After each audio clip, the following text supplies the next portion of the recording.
Thank you. It's First Tuesday.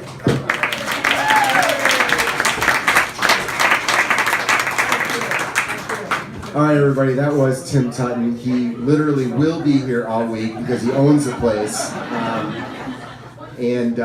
We thank you, Tim, for allowing us to have this show once a month, and we thank you for warming us all up, and we thank you for noticing when I was giving you the cutoff signal. Thank you for all those things. All right, I'm Mick from ProPublica, Illinois. I'm Ben Jarofsky from the Leader of WCPT. And he's the guy whose face you've seen on the billboard as you're driving up the expressway, I-94 going north. Yes, indeed. So let's not delay anymore because we have some busy people on this stage. This is sort of a ritual. We didn't do it last year for some reason. We skipped the ritual, sort of like we skipped the school year. But this bringing on reporters who cover the Board of Education, the Chicago Public Schools on a daily basis to talk about the madness that is public education in the city of Chicago. And so we have Juan Perez of the Chicago Tribune, Lauren FitzPatrick of my beloved Chicago Sometimes the Bright One, and Sarah Karp from WBEZ. So big one. And thanks to all of you guys for coming here. This is like a beat that never stops, and I know people were on deadline today, and Juan was texting me along the way about the status of his deadline and his editors dealing with his deadline. So we appreciate you. We appreciate you getting over here. Thanks. We wanted to jump right into it, and let's talk about what happened today. Not everybody was necessarily on social media following the ins and outs. You guys were, of course. There was some news, or at least some sort of PR machinations today, right? So what happened? One of you guys, Lauren, you want to tell us how this whole thing started today? I was going to let Juan do it since the Trib is the one that got this ball rolling. Unless I'm putting you on the spot. Have you caught your breath yet, Juan? Yeah. Well, so it appears that the problem of sexual abuse inside Chicago public schools is going to be a problem for the mayoral campaign, and it's going to be an issue across the city. That was our hope. Our hope, at least at the beginning, was that we wanted to start a citywide conversation about this issue. I don't know how many of you guys here have been kind of caught up with the series that we've published so far, but I'd encourage you to go to chicagotribune.com/abuse and check it out. And I mean, what you'll find there is we started with a pretty basic premise here. There is no disclosure publicly as to how many times Chicago public school students are victims of sexual violence or abuse in their schools. Illinois doesn't require the state board to report those kinds of aggregate statistics out there, even though school districts do have to report the rare instances in which a student sexually assaults a school employee. But we started with a pretty basic premise here. We wanted to find out how frequently does this happen? How can we quantify this? And some very gifted reporters were nice enough to drag me along for the ride while they went through a really rigorous process of trying to establish, at least conservatively, how frequently this happens. And what we know now is that, since 2011, Chicago Public Schools administrators have quietly investigated hundreds of cases of sexual abuse, assault, harassment that have occurred inside the schoolhouse doors that have been perpetrated by adults inside the building. And more than half of those cases, they've actually substantiated those complaints. Between 2008 and roughly 2016, we know that Chicago police were called an average of once a week to a Chicago Public Schools building to investigate a report of a juvenile being sexually assaulted or abused. That's the scope that we think we've begun to establish here. And what we're beginning to find, before I bloviate too much here, what we're beginning to find here is that obviously this is a problem.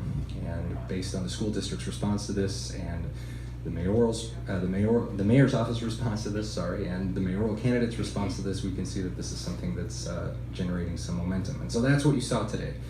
Everybody's starting to jump in and state their opinions and start to bring forward some of the ideas that they have to try to fix this issue. And admittedly, I'm still trying to wrap my head around everything that kind of happened today. But it's a serious issue, and we're hoping that, again, this is one of many many issues that you guys have devoted so much time to examining: special education, the state of facilities in the Chicago Public Schools, all of which I hope we discuss tonight. But this is something that has persisted for quite some time, from what we can tell. And it's something that needs to be addressed. I think it's pretty obvious to say at this point. So now we're seeing how people are planning on doing that. That's kind of what happened today, I guess. And let's back up for just a second. So your first story, the bomb dropped at the end of last week. I think it went online Friday, and then it was in the Sunday paper. Yeah. And you've had a couple of installments since then in the paper that follow up and elaborate on some of the things that were in the initial story. And so today, what I saw, and you guys please fill in the blanks, I saw Paul Vallis, former schools chief, now mayoral candidate, issued a statement both blasting Rahm and, of course, touting his own management of the Chicago Public Schools, saying that we had a much better system in place, essentially. I understand Lori Lightfoot, another mayoral candidate, held a press conference today, and then and Ron uttered some sort of comments at an unrelated press event, and then suddenly not just please. some comments, an apology. The rare Emmanuel, I offer my apology. And I mean, the best I got out of him with the dirty schools was like, what was that? Remind me, completely disgusted or absolutely. I mean, it was over outrage. Over what? At any rate, apology. Beyond outrage. Beyond outrage. Beyond. So I mean, he was forced to apologize today, compelled to apologize, and not only was Lori Lightfoot out, but she picked a school that was home to one of the victims who came forward, and also one that the mayor loves to hold up as like one of the most wonderful places, not only in the city, but in the entire state. And that's where she chose to point some fingers and blame him for the problem. And which school is that? It was Walter Payton College Prep. And so then the head of CPS abruptly calls a press conference, right? Oh yeah. So like It's been a long day. a 2:30 press event. The thing hit my inbox at 1:47 p.m. And now that the Sun Times moved all the way out to the West Loop, like I literally had to drop everything I had, grab a photographer, and like start to trek into the loop to get all the way there in time. But that felt hastily assembled. And the CEO looked a little bit rough around the edges, rougher than I've seen her in public since she has sort of taken to the public stage. Well, here's our question. I'll ask you, Sarah, this because you've been doing this, covering the schools for a while. The story broke Friday, all right? Mayor Rahm's apology was today. What is today? Tuesday. So you still have Saturday, Sunday, Monday. There's 3 days. In your opinion, you've been watching how the PR apparatus works. Why wasn't there an apology immediate? What, did they not believe Juan's story? I mean, why did it take so long? Were they waiting to see what the reaction is? Were they waiting to see if Lori Lightfoot was, go ahead. Yes, I think that initially they thought maybe CPS could just handle this. They actually, in my car on Friday morning, I got a text from CPS's PR people saying, "Do you want Janice today?" And I was like, I hadn't even seen the paper yet. Why would I want Janice? Sure, but why? What am I talking to her about? And then they're like, so I said, hold on a second. I pulled over and looked at the story. And so, they were trying to get in front of this. That was their main thing. They were going to try and get in front of it. When now that, the ball is sort of rolling, you're getting the mayoral opponents coming out of the woodwork, they figured we have to do something. And I mean, why did she hold the press conference this afternoon? There's one and only one reason. She hadn't held a press conference, and that meant that Lori Lightfoot, who was holding a press conference and was going to be on TV, now they wanted to make sure they had somebody on TV. They had a face on TV, because she didn't really announce anything new today, did she? There was some incremental stuff. But it wasn't like worth a press conference. Worth an urgent press conference to say we're going to release some findings in August. I mean, I don't know. So I actually sort of made the call that I'm like, I'm not going to run over there. I talked to her on Friday. She's going to be on the morning shift tomorrow morning. It's enough. You know, it's only so much airtime you have to give somebody.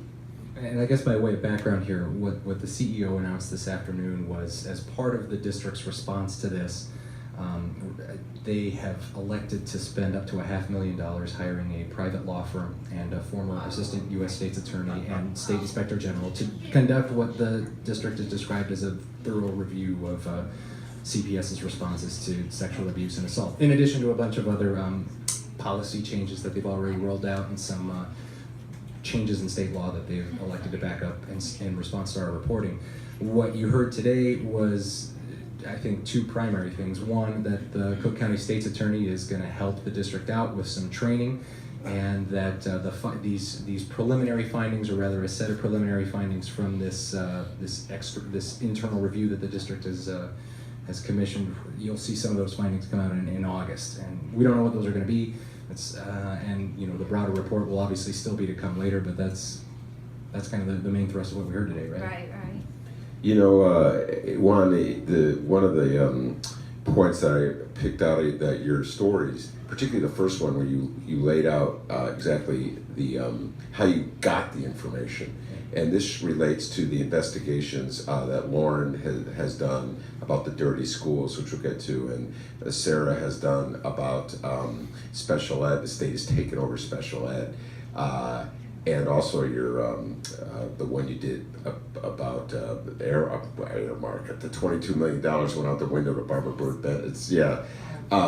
Each step of the way, they don't deliver information. So in the particular case, the Tribune, you had a whole separate sidebar, which I thought was pretty interesting. Why don't you explain to folks who may not have read it what you had to do, the reporters, the team that was assembled, it wasn't just you, to get this basic information. Now, some law firms were going to make some money off of this deal somehow or other, but they were like withholding information. They were not sharing information. You guys had to go through all your own gymnastics again. Tell folks a little about that. Well, we threatened to sue. I think that was a key driver of the district's decision to start releasing some information.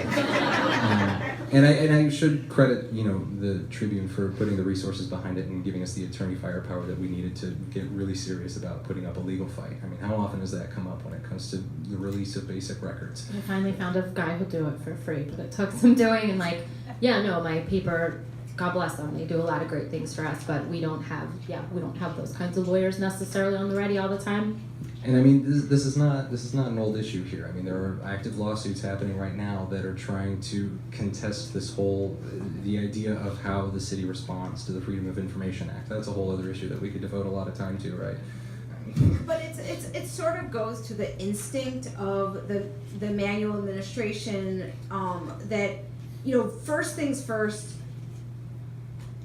keep everything under wraps. First, that's the first idea, and then if that doesn't happen, then next step. But I mean, there's no sensitive piece of information that and even unsensitive. I'm actually I've had to fight them for demographic information at various times. Their instinct to redact and withhold is very strong. Yeah, and I mean, that's not necessarily just the district either. I mean, how many people in this room know that the Federal Department of Education's Office of Civil Rights currently has 2 active investigations into sexual violence at district schools? That's the case, and that's about all we know. The district acknowledges that it involves 2 high schools, that one case involves a faculty perpetrator on a student victim, and another one involves a student on a student case. Aside from that, the only information that we've received, just redacted, completely redacted, pages and pages of information that are completely redacted. So I guess to get at an answer to your question, I mean, what it required was us going through a lot of data, and what it required us to go through a lot of stuff that was publicly available as far as what's in the legal record. Who's sued, what's come up in discovery. That was a very valuable piece of resource. That was a very valuable resource for us. But finally, when it got to the point of writing letters to the district and bringing up the prospect of legal action, that things started to get moving. And then finally, you have this acknowledgement by the district that, yes, we have looked at more than 400 cases since 2011. Yes, we've substantiated more than half of them. No, we won't tell you anything much more beyond those aggregate numbers.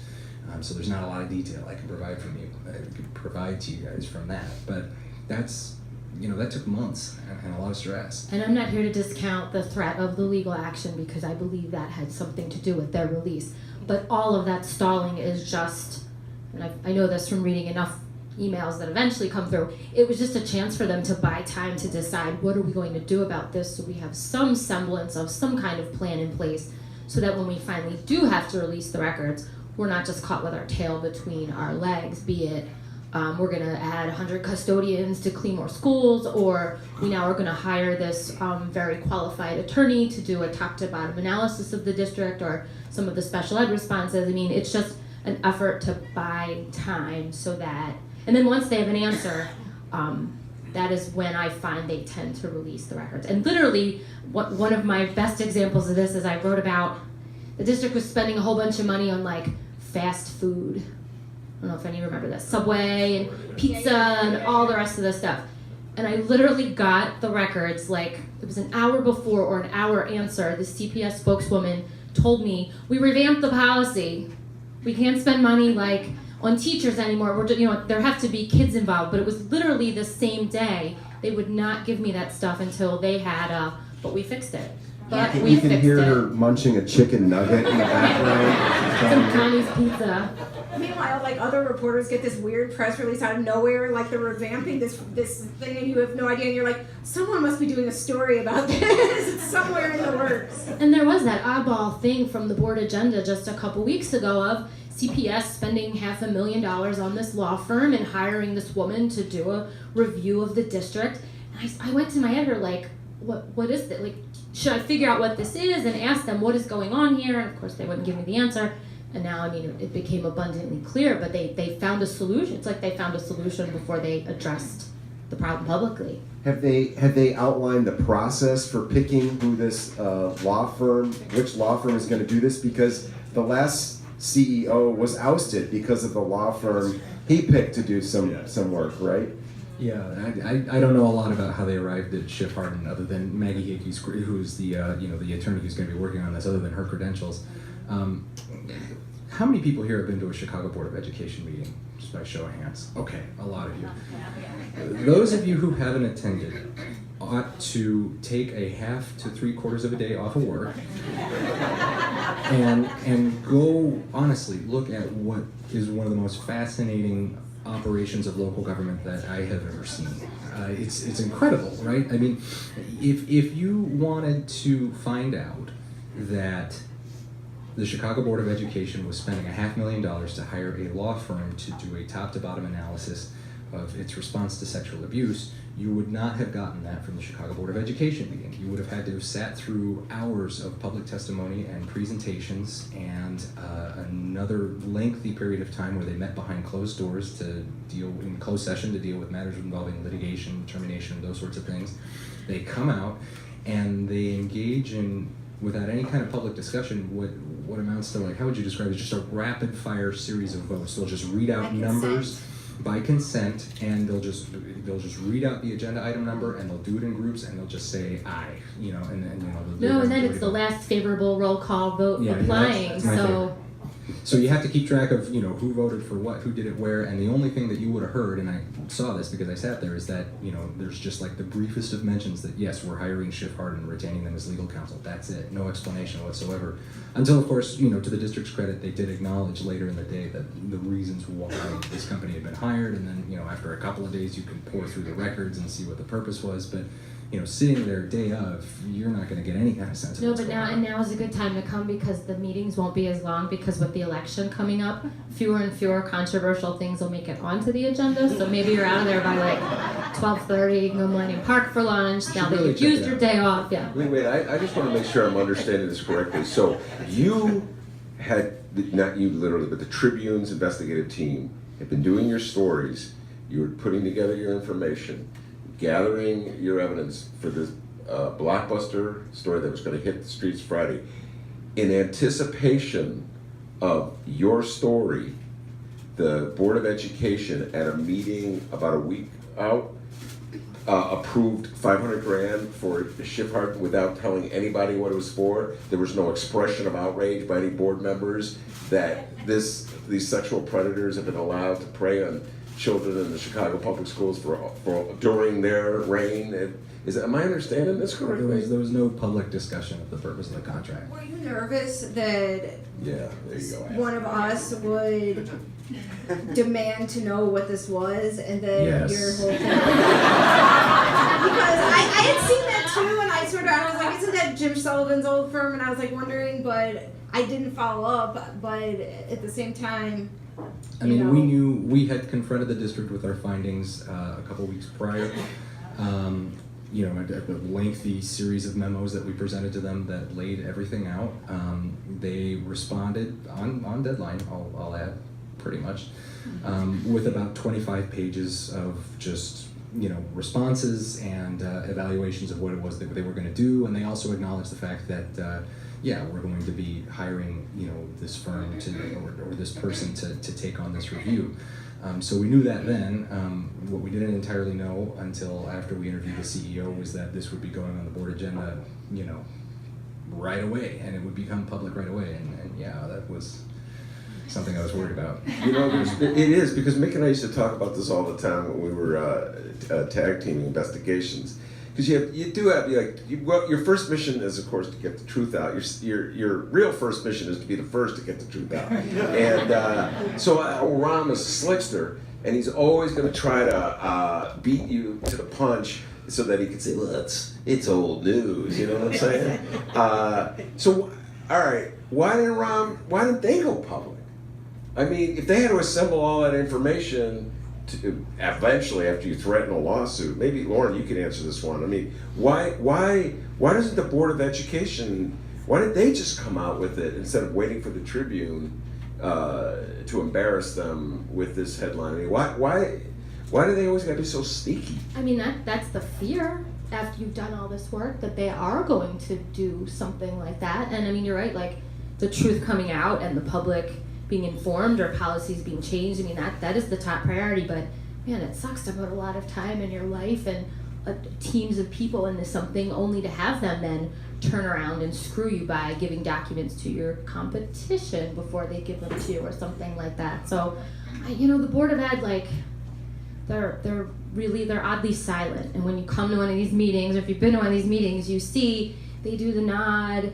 They each have their sort of I'm interested or I'm listening to you face, but there isn't a whole lot of actual robust discussion. And every now and again, there'll be like a little snippet over something specific that is a bee in somebody's bonnet. You can tell that board member is really irked about this or embarrassed that this is happening, or they have constituents they have to answer to or something. But again, like, there is no place for this public discussion. There's a performance that's going on, but the work has basically been done before this meeting is convened, right? I mean, that's what we're saying. In fact, sometimes the president will actually say, I know the answer to this question, I'm just going to ask it anyway so that the public can hear the answer. And you're just like, so this is really just a show. Like, you're not even like, the person's all prepared with their answer, it's pretty ridiculous. I mean, I will say that board members are briefed on what's going to come up each month. They meet in small groups so as not to trigger any kind of Public Meetings Act requirements. They are face-to-face with officials who explain these things. They ask questions. There's a lot of information and discussion and often pushback that comes up in those briefings. At least I've been told. But we don't get to see that. The public doesn't necessarily get to see that back and forth that happens as they try to process through this information. And these are all smart people. They often have questions or suggestions. But they've certainly faced criticism for this. And I remember, a couple years ago, there was at least some discussion potentially of maybe opening up those briefings on an occasional basis to the public so we could kind of see how the sausage gets made, so to speak. But and then that board member got promoted up. He got promoted up. He's the president of the Park District Board now, Mr. Ruiz, who did push to do that. Well, I'm at a point. We've kind of gotten this in writing a little bit. I mean, the Inspector General finally released a report on, do you remember this board member named Deborah Quazzo? Yeah. Who had a bunch of ed tech businesses, and so super long story short, he goes to talk to her about, well, why did you have dinner with Barbara Bird Bennett, now in prison, the night before the board was going to vote on giving your companies a contract? And she was like, oh, it was already on the agenda. It was a fait accompli. She used the Latin for like, it was already a done deal. Like there was no possible, and this was her defense to the Inspector General, that there is no more influence to be had because it's on the agenda and they're going to vote, and therefore what possibly could be the problem here? And just a side note, somebody expensed this meal. Is that how they found out about it? I think, oh God, do you know this report better than I know this report? No, I thought, no, she wondering. invited BBB over to her house and had her over at home, so. Okay, I just wondered if somebody found out about it that way, because it's like, in addition to having this meeting, it's sort of like you're too cheap to actually pay for the meal. It's so But they expensive. did, like, But expense a bunch of meals. Right. And that report was like, man, steak dinners all around for network chiefs and principals and all sorts of stuff. I was like, what, man, we had no idea. All right, No now Sarah, I idea. have a question for you. And I'd love to hear all three of you on this one, but this is a hot one. Here we go. Every time Mayor Rahm is approached with the notion of an elected school board, he responds by saying, I don't want to bring politics into our public schools. I've been listening to you guys now for 20 minutes talk about this. Everything is a political stage. Janice Jackson, her day is interrupted to stage a press conference to confront the press conferences that Lori Lightfoot staged and the message that Paul Vallis staged. Based on what you're telling me, the board meetings are orchestrated events where they're just going to rubber stamp whatever it is that they're being told to do. There's not even the pretense of independent thought anywhere in this. Have you ever had a conversation with a board member, at least off the record or just privately, where they acknowledge that they're just pawns in a larger game, or do they stick to this notion that they're independent-minded people? Well, a lot of them will tell you that they push back at those briefings when you press them. They'll be like, oh, well, I did raise concerns, but just not in public. And so they feel like they're doing some good behind the scenes, I guess. which is the same thing, by the way, we hear about aldermen in the city council, that Right. in briefings with mayoral staff, we push back a lot. You're just not there. We ask a lot of questions, and then it's the same thing. By the time it gets to the council floor, everybody already knows what the outcome's going to be. And one thing that we have to keep in mind is right now, Mayor Emanuel is running for office, and he thinks the schools are a good selling point for him. I mean, if you guys have all caught the commercials, Chicago is like the miracle child of the world, and so this is the fact that this is not good news with the schools. I think that that's very upsetting to that narrative that he. Now what is he going to do? Oh, we're the fastest growing. Except, only problem is a couple of our kids got raped along the way, but everyone else is, growing well in test scores. So I think that's going to make it. I mean, it's going to be very political season coming up, and schools is going to be like right in the middle. All right, well, let's take it point by point, because that is, Mayor Rahm is trying to sell the schools as his strong suit. We talked about sexual predators that prey in the schools. Now let's go to the two big scoops that the two of you delivered. We'll start with you, Lauren. Privatization has led to some pretty filthy schools. Give us a scoop on the cleanliness of Chicago public schools. I'm trying to think of the fastest way to say what this is, but we're talking about going to all these board meetings, and for years, since CPS started privatizing the janitorial services and a bunch of the facility services at the school, I would sit at these board meetings next to these people and listen to parents say, but my school's disgusting, but my principal spends a real lot of time managing our custodians. Kids would come in and say, there's no toilet paper, there's no soap, there's no hot water, the lunchroom is disgusting. And I mean, I'll just say, I listened then, and it took a long time to finally kind of get onto the correct paper trail, which was that CPS started to realize that it had a problem and was willing to maybe start acknowledging that it had a problem with these blitz inspections. But even that, and these were like these top-down, I keep saying top-down a lot, but they were top-down, like kind of quiet inspections done by a CPS person and someone from one of these private management companies. One is Aramark, one's Sodexo. They started doing those, though, in response to the mouse infestation at Mollison Elementary, which maybe all of you read about. They failed a couple of health inspections at Mollison. There was poop all over the place, little kids in it, totally disgusting. So behind the scenes, this was when Forrest Claypool was in charge, they decided, like, we got to figure out what actually is going on here before teachers at some other school that also has a mouse poop problem or a roach problem or disgusting kitchen equipment or a freezer that doesn't work. I'm trying to think of some of the other conditions they actually found, but comes forward with parents and pictures and says, we have this too. So they started doing these inspections. Word made it to the Chicago Sun-Times that these things are happening, that this is a big word, started filing the public records requests, and I guess they did the inspections in December. I got my hands on the stuff by March, which by CPS standards, not terrible, and found that by the district's own inspections, by the district's own inspectors, 91 out of 125 schools that were looked at failed. And you could fail by points, or you could fail by failing kitchen safety, pests in the building, pest access to the building, or restrooms. Like, those were the four big, you got an F in one of those and you just failed the whole shebang. One of the cool things that the inspectors did was they pretended to be health inspectors. So they based their form on what the city Department of Health would go out and look for. And then they also did this tally of, like, well, this is what your school could be fined. And I'm sure the idea was to hammer home, like, this is expensive and problematic, and if this outside agency comes in, you're really screwed.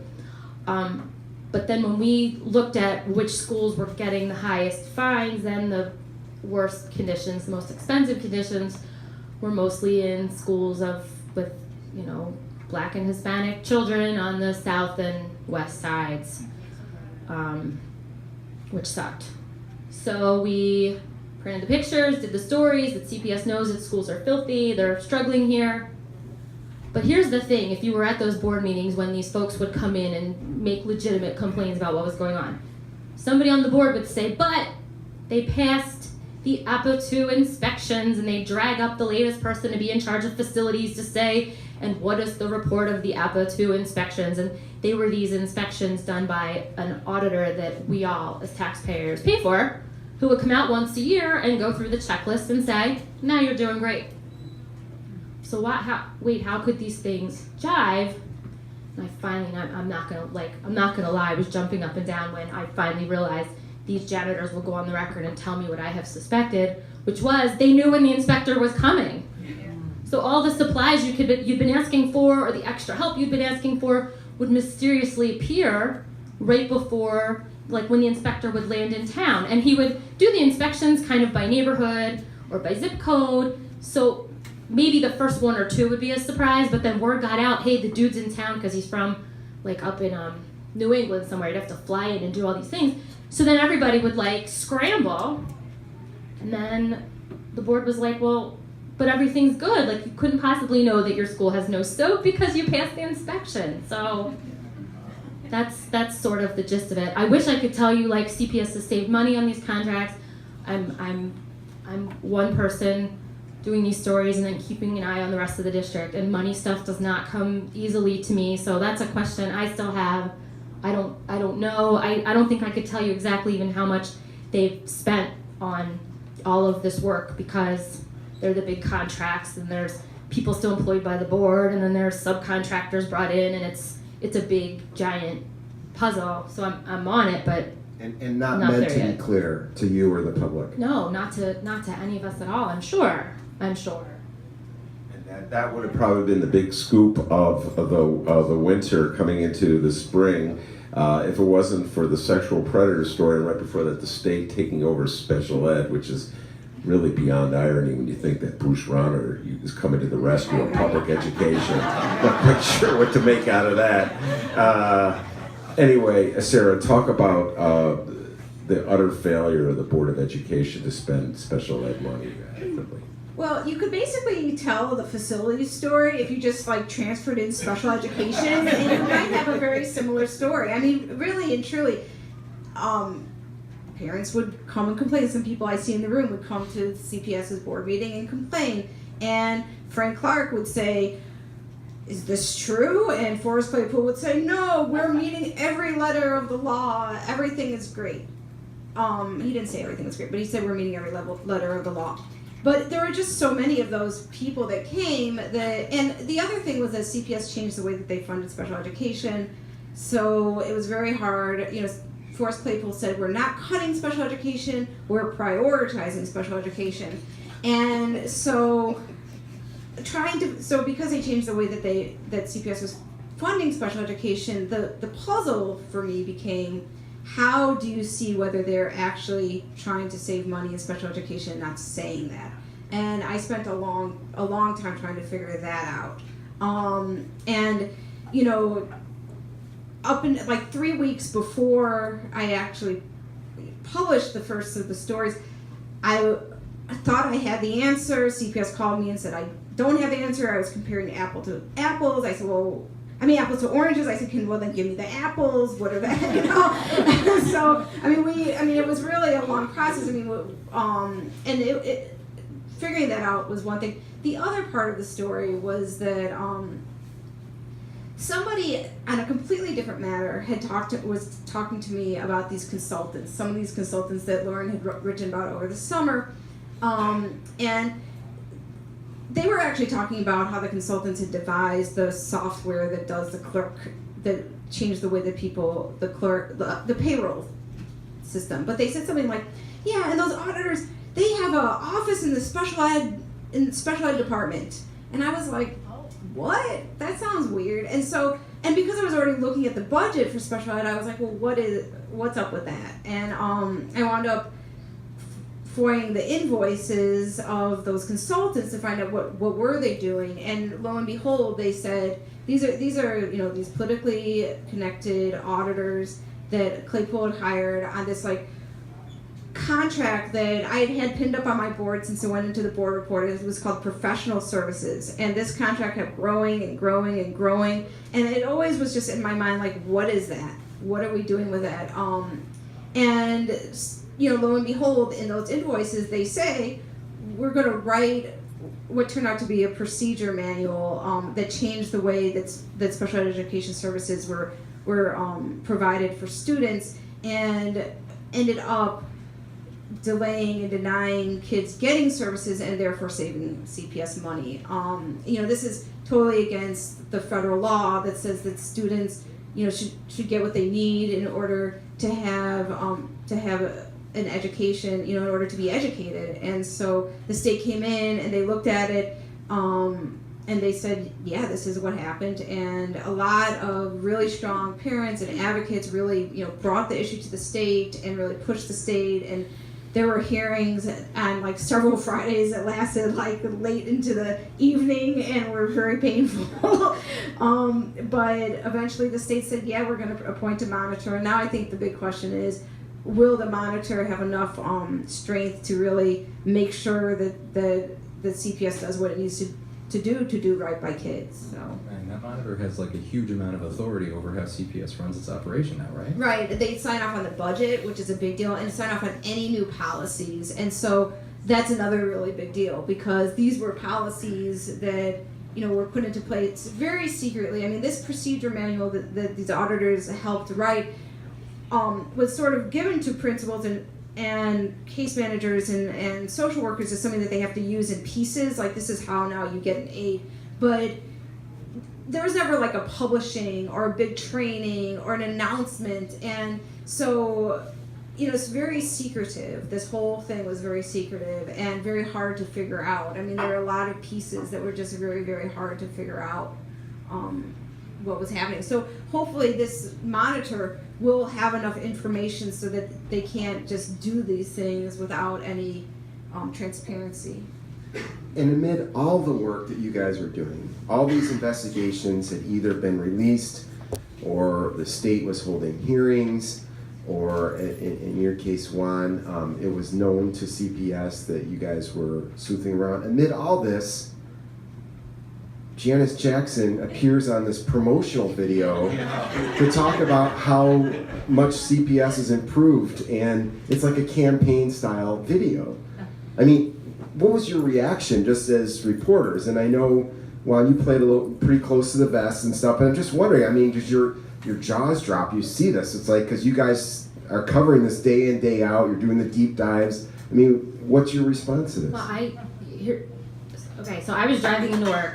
NPR's on in my life all the time, and it was just a morning where, like, I put on the new 104.3 jams. I turned it up super loud. I was driving into work, like, I'm not gonna think about any of this today. And then there's Janice Jackson's voice on the 104.3 jam talking about how Chicago is a district on the rise. I'm so mad. You're mad because she said it, or you're mad because No, I you was mad. interrupted She the jams? interrupted my. Okay. I was desperately trying to unplug for a minute to like gather my thoughts and just have a nice morning coming, a new morning shift where I'm dealing with these things, but just enjoying some music on my way in, and then there she is. I was watching like Trevor Noah at night, and I like literally couldn't sleep. My poor husband. I was like, "Can you believe that they put that on? Is this a campaign commercial?" And he was just like, "Why are you so worked up?" It's not a campaign commercial. Wasn't there just a letter in the Sun-Times today from Progress Chicago talking about how it wasn't a political commercial? I want to know where they weighed in when Ram announced the full day 4-year-old. They sent Progress Chicago sent us a full 2 pages of a statement about how wonderful Ram was, followed by a Ram press release about everybody quoting how wonderful he is. I would like to know, where is their press release about the sex abuse? You should call them tomorrow. Well, let's clarify for people what. Yeah. This is your new assignment editor, by the way. What they have to say. Well, let's clarify what is Progress Chicago. This is a nonprofit, right? And a nonprofit. Bipartisan. Well, nonprofits aren't supposed to be partisan, so okay, they're complying with the law. Okay, if it is nonpartisan or bipartisan, I mean, if it's a nonprofit, it's not supposed to be. I think it's actually a 501c4, right? So that allows it to spend money. It's not supposed to be. It's supposed to primarily have a social welfare purpose, but it is allowed to spend some money on political activity. But the point is that. It's not like a campaign contribution where you can go log on to the state board of elections website and find out daily who has contributed to a campaign. This follows different rules. We won't know what anything about their tax filings for at least a year, because I think it was formed earlier this year. So there's always a lag time, so it'll be a long time before we see anything. And even then, we don't necessarily get to see who their donors are. They don't have to disclose that in tax records. So they have voluntarily disclosed that donors include some unions who are also big contributors to Rahm, as well as Michael Sachs, his leading contributor, hedge fund guy, who is Rahm's basically unofficial advisor and leading campaign donor. So that's who's backing this nonprofit, which in turn produced this video, which they're careful to say is not actually a campaign video. And then if you're a CPS employee who's making a video for this nonpartisan, bipartisan nonprofit, then in theory that the CPS rules prohibiting political activity, like using your office, would also maybe not apply. So if you were cutting a spot in the middle of the day, walking through a neighborhood, wearing your CEO suit, maybe that would be okay. Yeah, and this is something that I get worked up about because I have been the last few months reporting on the Illinois Policy Institute, which is a nonprofit organization, calls itself a conservative think tank, and various entities related to this organization and or its leaders are also spending money on directly on political campaigns in some way. But my point is, this is something that's happening not just here with these groups, it's happening on a national level. Everyone's heard about the Koch brothers. Americans for Prosperity, which is actually a nonprofit organization where they pour millions of dollars into political campaigns. So this is the new politics, you guys. You can claim it's coming from a nonprofit. You can claim that it's nonpartisan / bipartisan / whatever. But it is basically political activity, and it is not transparent. Even, it doesn't even follow the minimal standards for transparency that we have for other political campaigns. So that's the backdrop to this. Very interesting. All right, I think we should take some questions from the audience, right? I think we have a Mike who's gonna pass around. Thank you. What are the odds of the CTU members running candidates for the upcoming city elections to try to out some of the more establishment Ron-backed aldermen? CTU getting involved in the city elections. What are the odds? It wouldn't be the first time. They got 1/3 of their aldermanic candidates elected the last time, right? Sue Garza down in 10. I'm pretty sure there were 3 CTU members who ran. I think the chances of them putting people up, yes, very good, very good. And even if they're not directly involved in putting up candidates for races, which, obviously they'll be backing people and making their endorsements, don't forget about the fact that the CTU has recently merged with a lot of unionized charter operations in the city as well. And I think that's actually pretty significant, because that's definitely going to allow the union to sort of leverage its force into a contract battle that's going to be happening at a pretty opportune time here in the city. And so you're going to be, you'll see the union able to amplify its messaging and all of its strategy through that route as well, I think.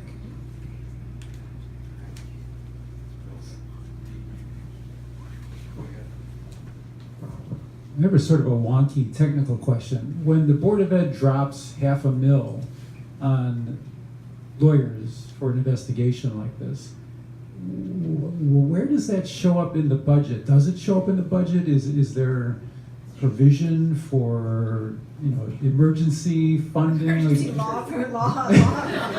But Claypool did the same thing, right? Back when in the investigation that you talked about earlier. Where does that manifest in the budget? I'm just curious. That's a good question. You'll see that first of all, this contract is for up to $500,000, and they can certainly go over that amount and authorize more spending. But it's for $500,000.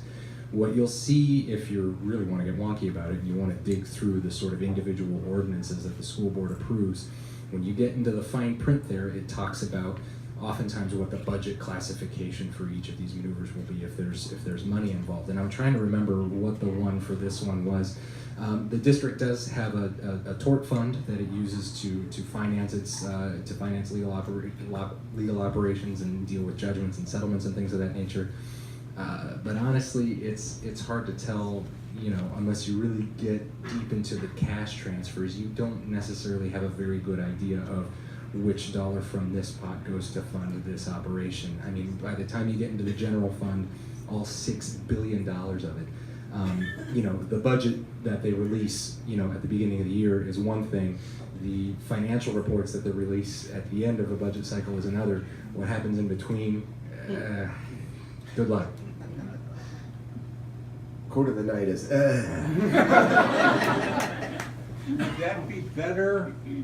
Would that be better under an elected school board or not?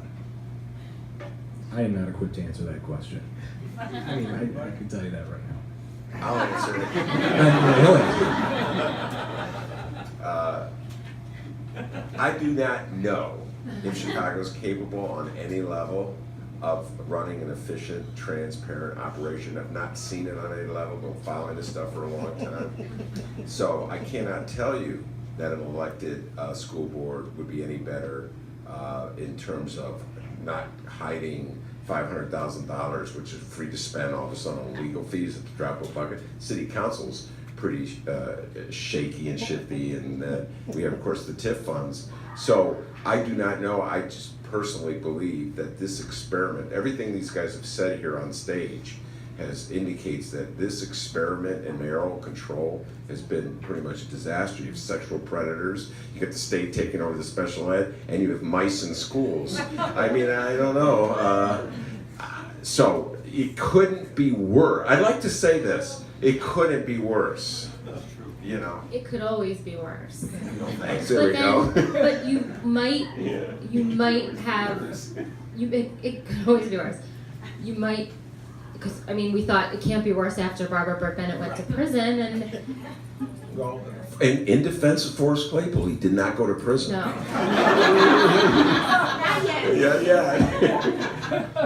With a board being installed by more interests than just one, and that's if it would be installed, if it would be elected by more than just one interest, you could potentially have more public arguments, you could potentially have more people saying, no, I'm not voting for that spending. You could have people leaking stuff to us because they don't want it to go through. I mean, there could potentially be a wider range of interests than not kind of going along with what the plan is as being dictated to them. But that is a big if, because now you're talking about, well, who's got money to elect all these people, and then where does that money go? And who decides to play along so that they can be on the inside, which is, you know, we have 50 theoretically democratically elected aldermen and, you know, so How forth. many quote-unquote independents do we have in the city council?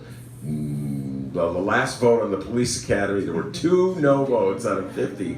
So that's 2 more independent votes than you'll have on the Board of Education, all right? Presumably someone at the Board of Education would have spoken out about sexual predators at Prey in the school. None did. And one quick thing about budgeting gimmicks. One of the my favorite stories that Ben and I wrote together that no one read besides us and our editor was we looked at the water and sewer budget. The tax money that came in for water and sewer in the city of Chicago. I know it's really sexy, but what we looked at is how that money was spread around for all kinds of things. There were money paying for police at O'Hare. I mean, this stuff that had nothing to do with the water or sewer.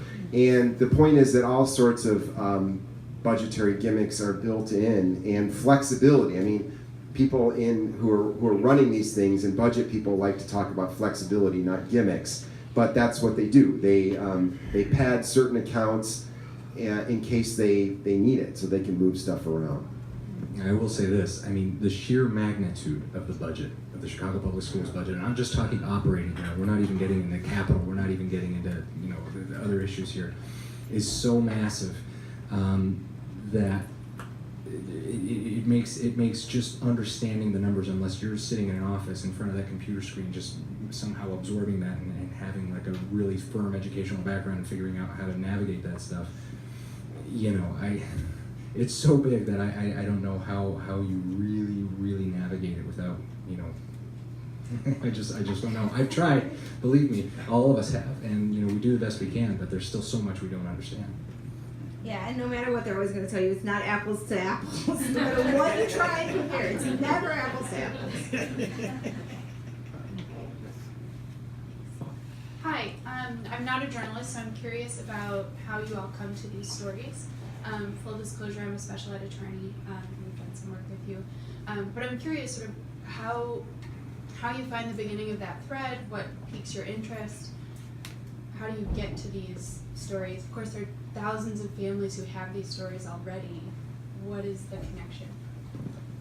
I guess in our case, when it comes to the sexual abuse and misconduct investigation, part of it was the idea that when we watch the 10 o'clock news, it seems like invariably there's always a report about somebody, whether it's a teacher or a security guard or, you know, a volunteer, somebody inside the school building who's been criminally charged for some kind of allegation, right? How frequently do we see that sort of drumbeat of coverage, you know, show up in our newspaper, in your newspaper, you know, on TV? What struck us was, okay, we need to get a sense of how big this universe is, right? So how can we get at that? What is it that we can do with publicly available information to try and get a sense of what the scope of this problem is and actually attach a number to it? That was like the initial question, the initial thread that started there.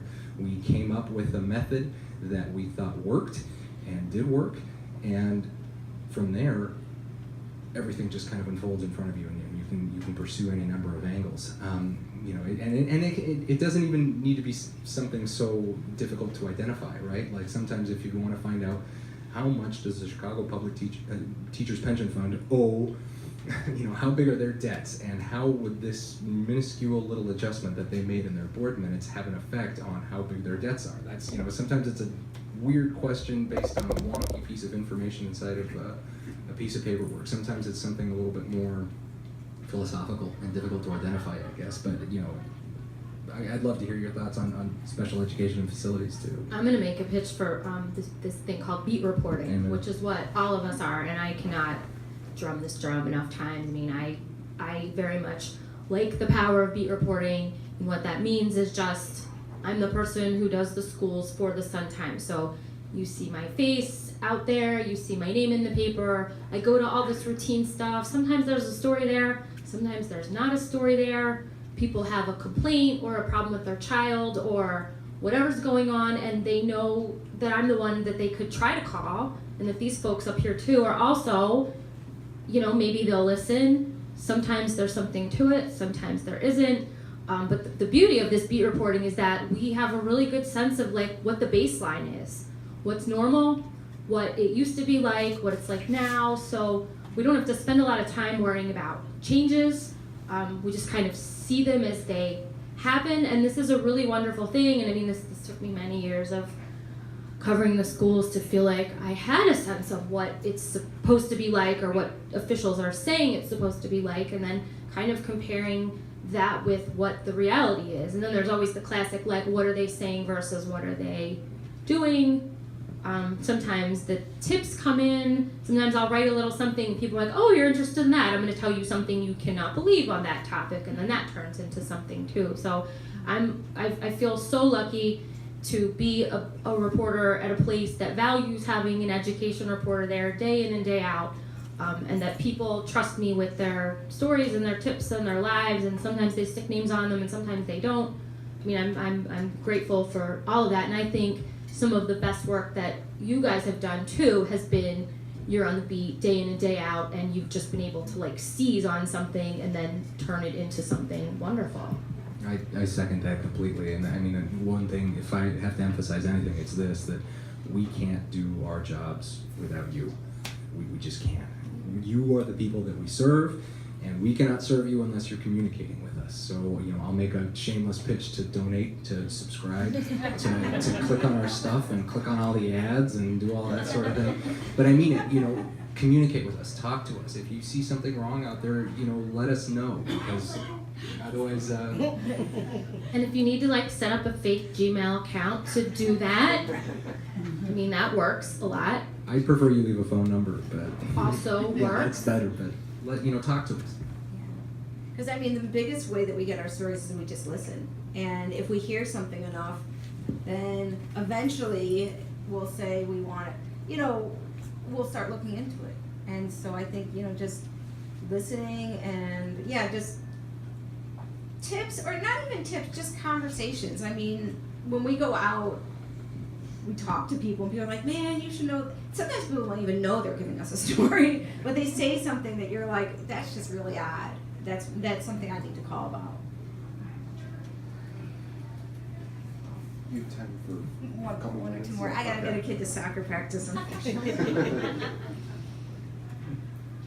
Well, I have a question. He's coming up with the mic. 1 second. I just have one question. Have you done any comparable cities for additional information to get New York City, Los Angeles, Lexington, Kentucky, I don't know where, but just, cities of large populations for comps? On sexual abuse? Yes. Oh, on sexual abuse. We haven't really done I don't think we've done a very substantive evaluation of how other city school districts handle things. There are some limited exceptions to that, though. For example, one of the things that we found in our reporting was that, the school district's law department has has two roles in this context. One, they investigate these allegations and these reports, and then they're also tasked with defending the district against liability when victims sue in court. And so these very investigative files can, in some cases, be turned against victims and used as sort of evidence against them. That's not, the district will defend that practice as wholly appropriate. But there are other entities, New York City, for example, in which their Inspector General's office is, handling these sorts of investigations from the first instance. What we really took a look at, though, were, how do other states, in their legal structures and their laws, deal with these sorts of situations? For example, we were surprised to learn that, the state of Illinois doesn't criminalize sexual conduct between a person in a position of authority at a school building and someone who's above the age of 18. So you could have a student who's above 18 years old, and as long as if that sexual contact is consensual, it's not a crime in Illinois. That's not the case in a lot of other states where strictly, that sort of thing is prohibited because of the power dynamics that are involved. So that's something that we looked at more, not necessarily how other cities handle things.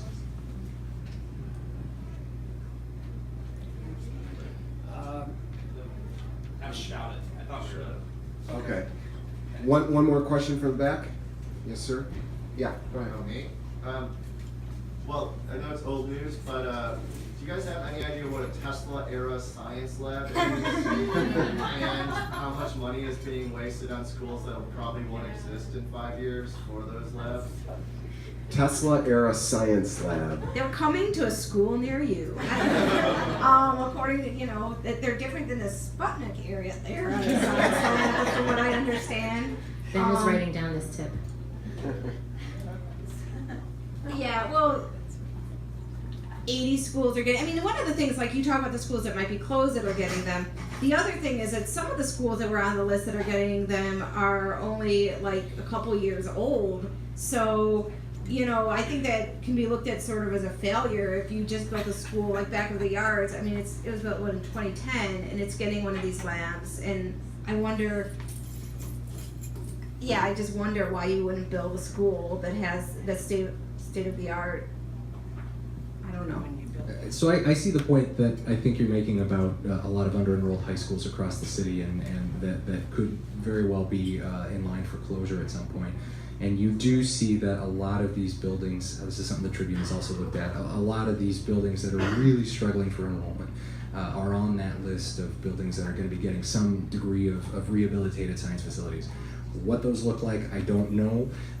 I don't know how many of those schools are currently able to even offer the slate of classes that are going to be part of this new science graduation requirement that you're referring to. But I guess I will say this, and this plays a lot into what you've looked at, Lauren. The facility situation across Chicago Public Schools is very uneven. And in a lot of these buildings that have very low enrollment, you can see that physically manifested in the building, in the exteriors, in the tuck pointing, in the masonry, in the gyms, and the empty swimming pools that are in the basement, hidden away from students or used as storage. To me personally, that's really troubling to see, and I see where you're coming from, and in fact that's an argument that's been made before by officials, is like we shouldn't necessarily be investing a lot of capital dollars into these buildings because they're not necessarily buildings we're going to keep using.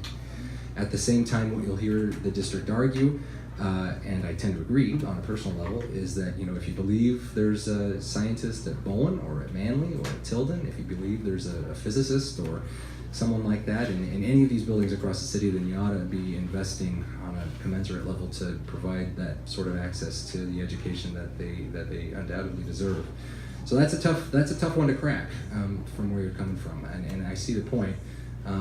At the same time, again, some of these buildings can't even offer the classes that are going to be part of this graduation requirement, much less the lab space. So they're going to have to come up to code pretty quickly if they're going to comply with, and remind me of what year that's actually being implemented at. And then if you're going to tell school communities that they've got to compete for kids, and in order to exist, they've got to attract kids into their buildings, and then you give them nothing. That's what a lot of these high schools have been saying. We lose kids, we lose money, we lose programs. So I don't. The less cynical side of me sees this as like this is something that maybe some of these schools could have to offer, and maybe try to claw back some of the kids that they've lost to other kind of just better equipped places. The real question is the team, like the are you backing this with not just the physical thing, but the teachers and, you know, how student-based budgeting works and all this craziness? It's still a question. And I think that that's sort of what you're getting at. Like, okay, then give us the lab and then give us the teachers and then at least we can compete on some level. What you're starting to get at is just like this immense and incredibly difficult problem that the district faces right now between plummeting enrollment, a budgetary picture that has improved, at least in the short term to a certain degree, but is still in deep trouble.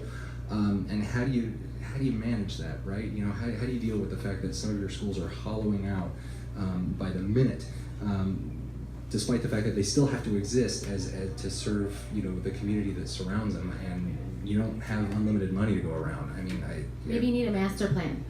Maybe you need a plan for the whole city to deal with these demographic trends and where the holes are in programming and all the rest. And there might be a plan somewhere, but none of us are bringing this whole thing full circle. Like, it's not something that any of us are privy to. And you have a mayor. There'll be hearings on a plan next week, by the way. No, there are. I mean, no, seriously, there are going to be hearings on the master facilities plan that doesn't really tell you very much, but seriously, there are hearings starting next week. But then if you've reported, like, there's like the plan and then there's like Right, that's what I'm saying. I'm saying it's like there's a plan, there's hearings next week, but there's no plan. And you have a mayor running for re-election who is going to be hit by his opponents over the closure of 50 schools. So expect to hear the unveiling of more programs and more construction projects over the next few months. You know, so who's gonna get the goodies is sort of what I'm watching out for. Like which communities, which neighborhoods, which voting blocks. In a way, it's kind of a really good time to make a lot of noise and say, like, this is something we need and something we're willing to stand up for. Because last time there was a mayoral election, Diet High School, the folks supporting Diet High School got the high school they had been wanting. So I'm kind of watching to see, like, who's going to get those goodie bags. And who's at, where are the goodies announced and then where are they actually delivered? Lots of stories to continue following. We are so glad you guys are all on the beat. Thank you for your work. Juan, Sarah, Lauren. And thank you for coming out here and talking about your work and how it's done. We really appreciate it. Ben and I will not have a show in July. It's July 3rd, and we have decided that we want to celebrate the Independence Day, and all of you guys probably will be doing that whether we have a show or not. So we'll see you in August. Thanks for coming out, everybody.